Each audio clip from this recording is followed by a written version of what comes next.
Hi there, welcome back. If you're listening while driving, crafting, or just resting for a moment, I'm glad you're here. If you're joining me here through YouTube, this is a long-form spoken podcast meant to be listened to slowly, more like a conversation at the hearth than a fast-paced video. So feel free to do your chores while you listen. Today we're stepping into Ostara, the spring equinox, and into a moment I like to think of as a changing of the guard. Not a battle, not a dramatic overthrow, just a quiet shifting of presence, where winter loosens its hold and something gentler begins to move through the land. We're going to wander through mythic threads connected to Ostara and Ēostre, blending historical sources with Norse myth and a little UPG along the way. I am also going to explore the seasonal shift through a simple animist lens where possible, and then settle into devotional reflections for modern pagan practice. When a name or word comes up that originates in something other than modern-day English, I will try to pronounce it and then spell it out for you. Whether you're a solitary or group practitioner, brand new to the path, or simply finding your way back again, you're welcome here. Most of what we know comes from linguistic reconstruction rather than surviving myth. The sources are frustratingly brief. Bede mentions a goddess called Ēostre, E with an accent, O-S-T-R-E, who was tied to a springtime observance. He doesn't give us any elaborate rituals or myths aside from this mention of her. Later scholars, especially Jacob Grimm, followed that thread into the continental Germanic world and suggested a related name, Ostara, O-S-T-A-R-A, shaped linguistically by roots connected to dawn and the eastward light.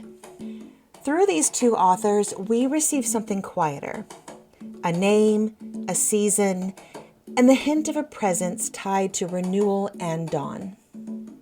If we turn north toward Scandinavian languages, the picture shifts slightly. Old Norse doesn't preserve a clear goddess by this name, but it does preserve the feeling of spring through words like var, V-A with an accent R, meaning spring itself, a word that later appears as the name of a goddess associated with vows and awakening bonds. Modern Icelandic carries echoes of this through vor, V-O-R, or vorid, V-O-R-I-ev, the season of returning growth. Danish and Norwegian speak of vor, V-A with a circle over it, R. Swedish of vordagjämning, V-A with a circle, R-D-A-G, J-A with an umlaut, M-N-I-N-G, the day equaling of light and dark. That was a mouthful. Even the equinox itself holds a kind of quiet poetry in these languages. Rather than naming a singular deity, the words describe balance, emergence, and the slow widening of light. When you listen to these names together, Ēostre, Ostara, Var, they begin to feel less like separate figures and more like variations on a presence shaped by geography and time. Some presences survive as stories. Others survive in the language people use when they look toward the east and wait for the light to return. Some traditions gave her a name. Others gave her a season.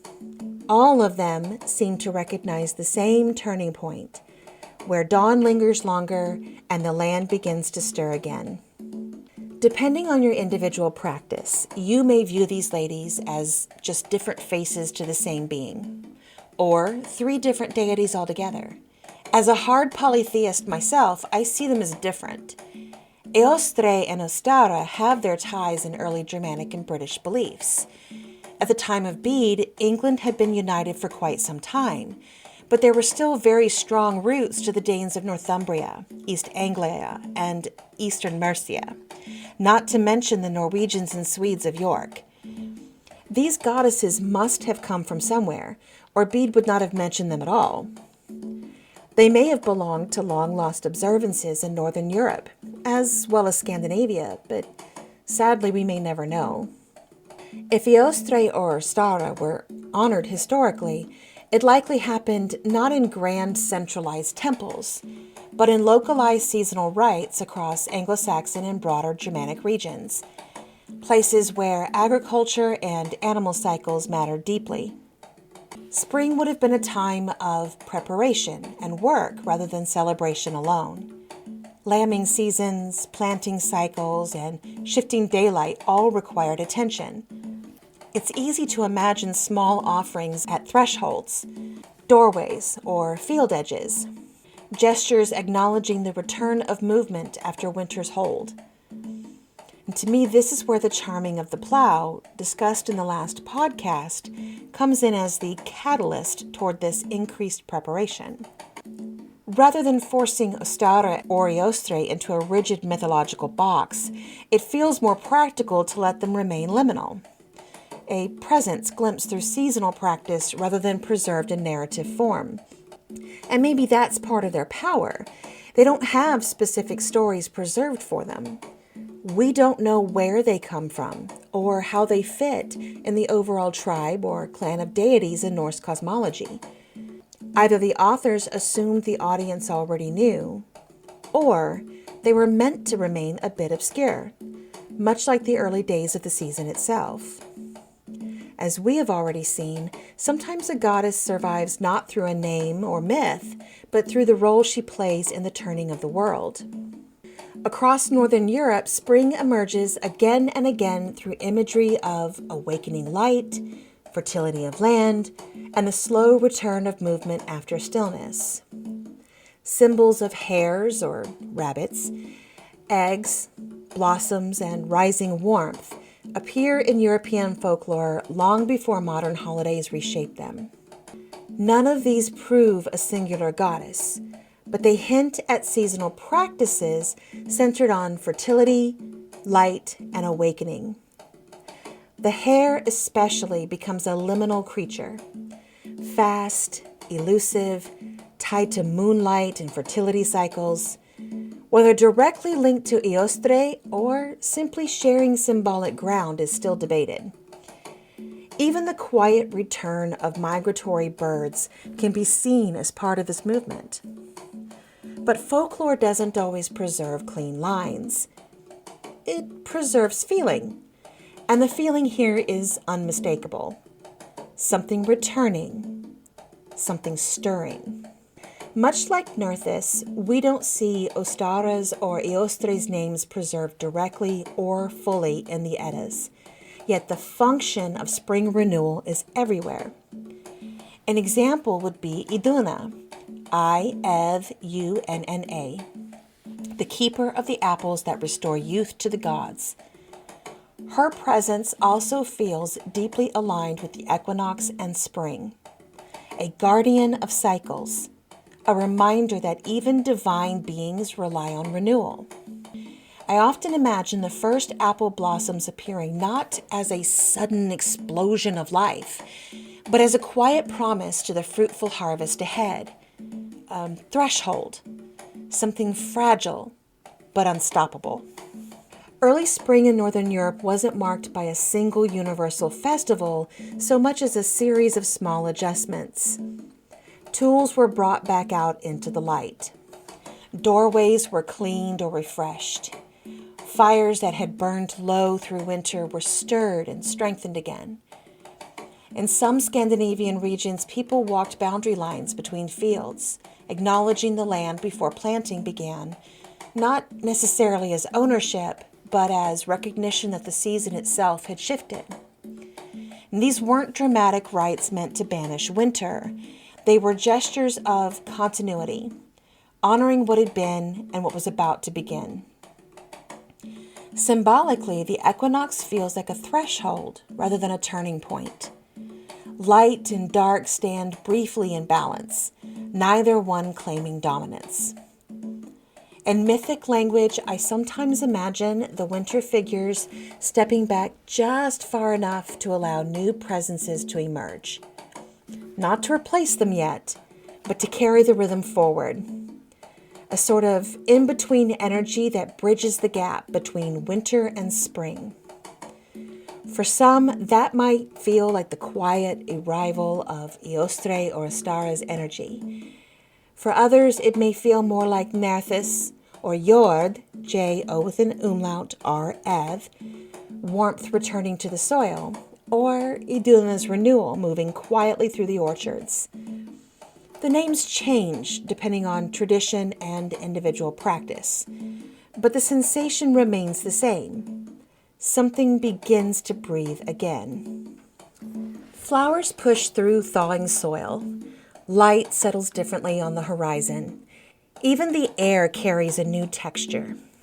Winter isn't quite over yet.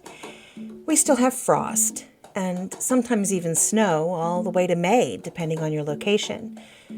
But the energy is still there just underneath, warming you from the inside, whether the outside has caught up or not. When I think about the equinox through an animist lens, I don't imagine winter disappearing overnight. The old guard doesn't vanish, it just steps aside. As I said earlier, a changing of authority over the season. Winter figures like Skaði, S-K-A-Ð-I, Ullr, U-L-L-R, and even Snær, S-N-R, don't fade into nothingness with a calendar date. They linger at the edges of the landscape, holding the last breath of cold air while the earth begins to soften underneath. The days grow longer almost imperceptibly at first. Snow withdraws into shadows. Water begins to move again. It's a gentle negotiation between seasons rather than a victory of one over the other. And this is where the idea of a changing of the guard begins to make sense to me. Not as conflict, but as transition. Winter has done its work and they begin to step aside. Their work, endurance, stillness, introspection, has shaped the land and the people who walked through it. And now another current begins to move forward. Not loudly or dramatically, just enough to notice. A warmth in the soil, a softness in the wind. Sometimes I wonder if the equinox itself is less about welcoming spring and more about acknowledging coexistence. A moment where old and new stand side by side without rushing each other. In my own UPG, this feels like a quiet exchange of presence rather than a dramatic handoff, a nod between guardians. Perhaps a meal at the same table while they catch up on the gossip of the realms.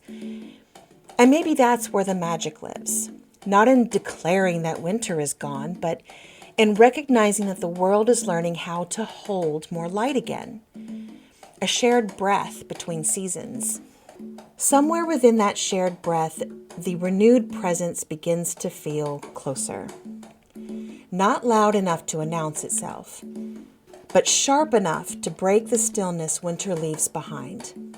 More like a soft widening, the way dawn stretches across the horizon before the sun fully rises. A shift of hope from the still darkness of night into the renewed hours of day. And this is where I begin to feel the language of Ēostre and Ostara come into focus. Not as a replacement for the old guard, but as a current moving underneath the surface. A presence tied less to sudden growth and more to permission. Permission for things to begin once more. We don't have grand surviving myths that describe their arrival step by step. And it's easy to look at that absence and assume something was missing. But sometimes absence leaves room for experience and modern reinvention. In my own UPG, Ēostre doesn't arrive like a queen stepping onto a throne. She feels more like the moment the earth exhales after holding tension too long. A quiet encouragement rather than a command. She is a presence that doesn't push you forward, simply makes forward movement possible again. She walks through the land, gently brushing her hands across early blooms to encourage them to reach for the light and warmth of the sun.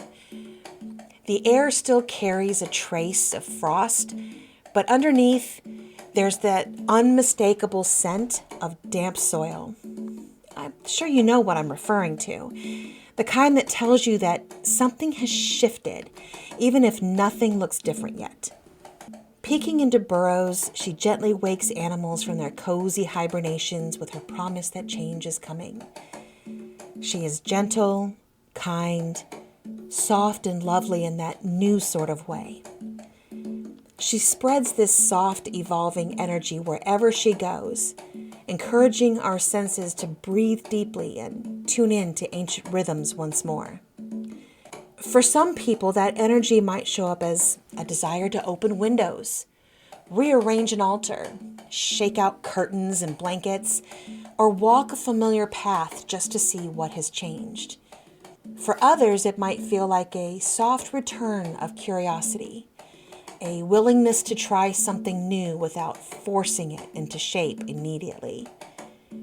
In these ways, I think she meets the power of the equinox most clearly, not as a dramatic goddess of rebirth, but as a threshold keeper, standing where winter's endurance meets spring's possibility. Spring observances for the ancestors often focused on renewal, fertility, and preparation for the working season ahead. Offerings might have been simple: bread, milk, or early blossoms, gestures acknowledging the land's slow awakening.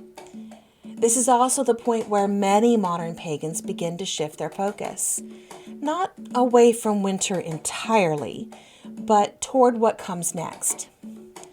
Tools come back into regular use. Offerings change from preservation to nourishment. Even the way we move through our homes begins to feel lighter, as if the space itself is stretching awake. You don't have to name that presence to feel it. Some people will call her Ēostre. Some will call her Ostara. Others will simply say that spring has returned. Whatever name you choose, or choose not to use, that energy remains relational. It invites participation without demanding certainty. There's this temptation to treat the equinox like a finish line. The moment winter ends and spring finally begins. We tend to act like we're telling winter to be gone. But the more I sit with this transitional time, the less it feels like an arrival of a new season. And the more it feels like standing in a doorway, getting ready to step through. The true arrival comes later. Light and dark don't cancel each other out here. They coexist. Equal, but not identical. And that balance can feel strangely unfamiliar in a culture that tends to think in terms of victory and defeat. Winter versus spring, cold versus warmth, dark versus light. Historically, people living closer to the land didn't have the luxury of declaring one season finished before the next truly took hold. They understood that frost could return without warning, that new growth remained fragile, that balance was something to be navigated rather than celebrated too loudly. The equinox almost feels like a conversation rather than a transformation. Winter's presence hasn't vanished. Spring's energy hasn't fully settled yet. Both exist at once, creating a space where listening matters more than acting. Which is frustrating when cabin fever has firmly hit and all you want to do is get out and plant all the things. Maybe that's part of why Ēostre feels so elusive in the sources. She doesn't arrive as a conqueror. She emerges within that in-between space, a presence tied to possibility rather than certainty. For modern practitioners, this threshold can feel deeply personal. We ask questions rather than offering answers. What parts of winter do we carry forward? What parts are ready to soften? Where does balance exist in our own life right now? Not as perfection, but as a moment where we pause before movement begins again.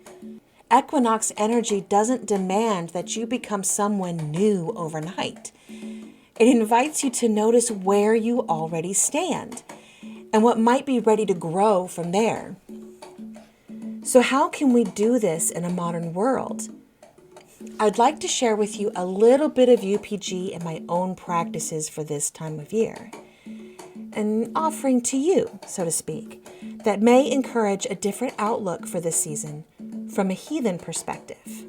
At the time of the spring equinox, I do two things. One, acknowledge that winter is slowly ending and the changing of the guard is occurring. And two, open a garden space with a guardian you may recognize. On my website, I have 3 Ostara rituals and my changing of the guard poem. You are welcome to go and take a look. I will put the link in the description. Since very little is actually growing fully at this time, I focus mainly on welcoming Ēostre back from her winter's rest. Offerings of early spring flowers, small little trinkets, a soft bread or jam is made at the edges of my property. I begin to remove the remainder of winter's decor from my household and put it away for the end of the year. Baskets, bunnies, baby animal figures, eggs, and soft pastels become the staples of the house. A full cleaning with doors wide open, as long as it isn't freezing outside, is done with the work made as offering to this wakening energy. As a solitary practitioner now, the big rites are a thing of the past. I focus more on rebalancing myself with the seasons and energies beginning to manifest around me. And yes, before anyone asks, I've tried to do the broom balancing thing, but I have never been able to get it to work. Maybe it's the type of broom I'm using. This second practice is something I do when I have a garden of some sort, whether flower, vegetable, or both starting. The past year or two, I haven't been able to put one together, but in my mind, the ritual of this still holds strongly. Hopefully, I will have my own place one day where a garden will be present always. Until then, I make do with what I have. Once the spring equinox comes around and I've acknowledged that subtle moment where Skaði, S-K-A, Edd, and Ullr begin to step back and Ēostre's presence feels closer, I have gone outside with the intention of opening my garden space. Nothing is growing. It's still cold. I don't plant anything. The soil usually isn't ready, and forcing it would feel out of step with the transition we are experiencing. What I do instead is place an effigy of Iðunna there, most of the time made of straw. Why Iðunna? It took me a few seasons to understand it. She didn't feel like harvest to me. She felt like possibility. Most people connect her to the fall. Apples, harvest, the keeping of vitality, and I understand why. But for me, she's always felt like a watcher at the beginning of the growing cycle too, not as a symbol of abundance already achieved, but as a quiet guardian standing at the threshold of what might come. Apples don't simply appear in September or October, even in Asgard. They must first bud out after winter's embrace. Then the trees flower that the bees may pollinate for a fruitful harvest. As the tender of the apples fed to the Aesir, this cycle of the tree shows her range isn't only at the end, but at the beginning as well. This is why I bring her out after welcoming Ēostre's touch. Iðunna serves as a sort of bookend for the growing seasons. I dress her simply. Sometimes it's just a piece of cloth that removes with the wind. Sometimes it's a token that reflects what I'm hoping to nurture that year. Patience, steadiness, the ability to let things unfold without trying to control every outcome. A concept that is very difficult for me. I try to have her basket ready to fill, not necessarily with apples, but intentions and wishes for the months to come. And this latter part is hard to do when you live in an area that is essentially a wind tunnel. I've lost a lot of tarps, greenhouse covers, etc. to these crazy Ohio winds. So an adaptation was needed. Cloth with my words either sewn, if I have time, or handwritten with markers, safety pinned to her effigy, work in lieu of the basket. Then, after setting everything up, I leave her there. No other dramatic rituals, no long invocations, just a simple offering and request that she watch over my land and ward my garden space. She is not an earth mother. I do not ask her to grow things, only to guard in the months ahead. She stands there among beds that are still empty, watching over soil that hasn't quite decided whether it trusts the warmth yet, as well it shouldn't, and over the weeks that follow, as the first green edges begin to appear, my seedlings coming forth, larger plants are placed, she becomes part of the landscape rather than the focus of it. Over time, she stops feeling like something I placed there and starts feeling like part of the garden itself. If you're wondering what I do with the basket, well, I try to bring it inside with the next new moon after the equinox. It takes a place of honor on my working altar, and over the spring, summer, and early fall months, I can add things that I wish to bring in as part of my harvest. It's a simple way to keep the momentum and continue that spring energy all the way to the end. The effigy stays through spring, summer, and into the early fall until the next equinox, a quiet companion to the growing season. Only when autumn returns and the cycle begins to fold inward again do I complete the process. The cloths or papers can be unpinned and placed in the basket for the fall altar. New ones offered to carry through the darkening time of year are added at this time as well. I then honor Iðunna as a harvest goddess, accepting the bounty she has guarded while putting away for the dormant months ahead. The effigy is then burned as sacrifice for all that was received along with her basket. The energy of intentions and wishes for the growing season given back to the cosmos to repurpose for the next year. And it isn't a practice I expect anyone else to copy. It's just one way I mark the in-between seasons. Modern pagan practice doesn't need to recreate ancient rites perfectly to remain meaningful. Even small acts, lighting a candle, tending a garden, setting intentions for the season ahead, become ways of stepping into the new guard alongside the land itself. For those of us who practice alone, these moments can feel especially grounding. The equinox doesn't demand perfection. It invites awareness. For me, paganism has never been fully about finding the right way to honor deities such as Ostara or Ēostre based on non-existent lore. It's been about noticing how their presence moves through ordinary moments and building a practice that feels right today. Some years that looks like a quiet altar shift. Winter stones moved aside, a bowl of fresh water set where sunlight can reach it. Other years it's even more subtle. I start waking earlier without trying.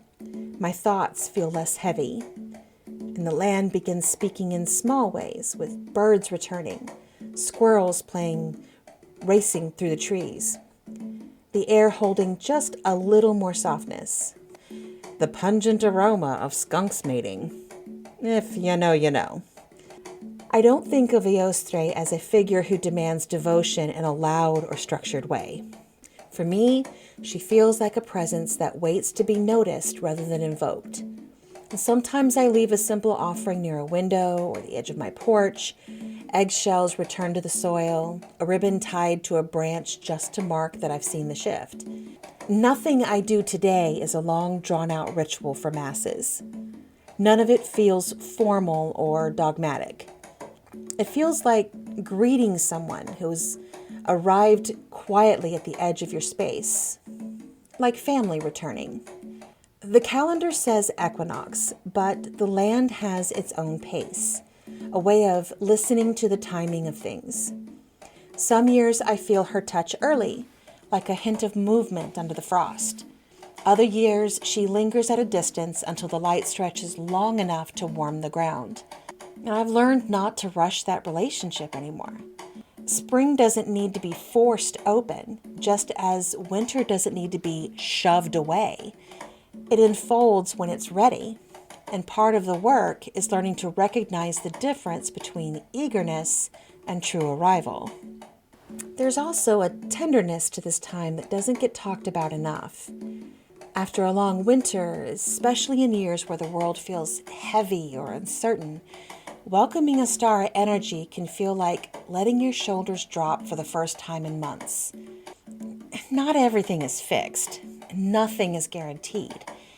But there's a sense that forward motion is possible again, even if it's slow. And that motion brings with it the tender shoots of hope. Sometimes my practice is nothing more than standing outside at dusk and noticing how the light lingers a little longer each day. Sometimes it's rearranging my workspace, packing away projects that belong to winter's introspection, and making room for new ideas that want the space to grow. I don't treat these acts as separate from devotion. They are devotion. Small agreements with the season that say, I'm here with you. Maybe that's what modern paganism does best with figures like Ostara and Ēostre. We don't just look backward trying to reconstruct something lost. We let the old stories breathe in the present moment. We create new stories that resonate from a modern perspective.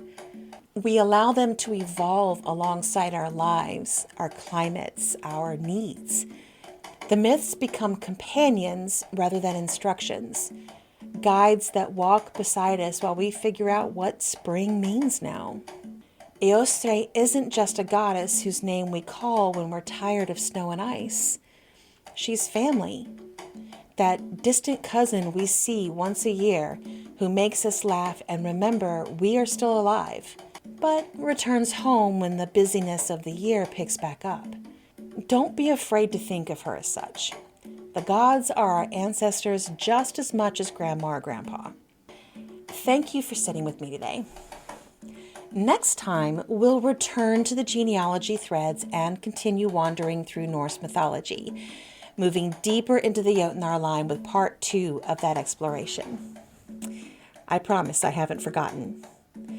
My lovely little heathens and heathen friendlies, have a beautiful week as spring begins to surround us. Keep those layers on for a little bit longer until the sun begins to warm in earnest. Remember your connection to the divine, and in the middle of everything swirling around the world right now, don't forget to find your sacred breath.